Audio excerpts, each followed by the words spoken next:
Hello sir, totoo ba na 7,000 na po yung clothing allowance this year? And this year na po ba ang 10,000 na cash allowance? Sana mapansin.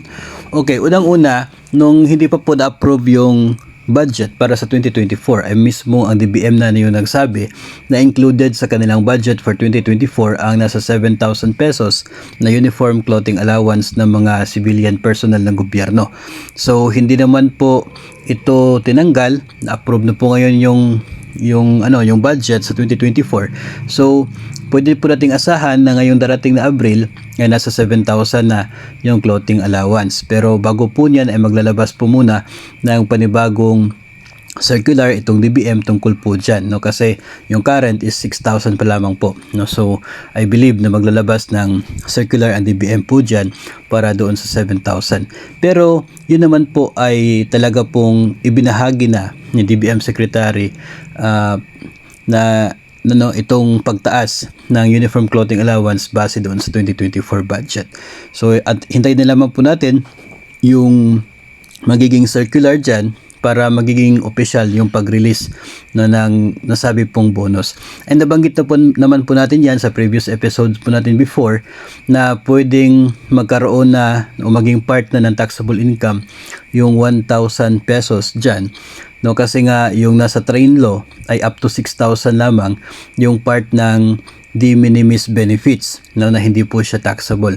Up to 6,000 lamang sa uniform clothing allowance. So if ever magiging 7,000 na siya this year, so yung 1,000 ay magiging part na doon sa atin pong taxable income na pwede maging basihan ng ating tax liability. Ngayon dito po sa usapin ng cash allowance, alam po natin na ibahagi po natin sa inyo na aprobado na both sa House of Representatives at sa Senate itong tungkol sa cash allowance na pagtaas. Kaya lamang mayroong iba-ibang pagkakaiba doon sa version nila. Kasi starting 2024 to 2025 na school year, doon sa version ng mga senador, which is unang na ipasa, naging 10,000. Pero dito sa version ng mga kongresista, magiging 7,500 pa lang. Next year pa, yung magiging 10,000. So mayroong pagkakaiba sa kanilang mga versions, and yung mangyayari dito is magkakaroon ng pag-finalize between these two bodies kung ano talaga yung magiging final version dito sa bill tungkol sa cash allowance. And kung mayroon na pong final talaga na version dyan na which is approved, no, between by two bodies, yun po yung ipapasa doon sa Malacanang for signature of the President. So abangan po natin kung ano po yung final version, ano po yung lalagdaan ni Pangulong Marcos.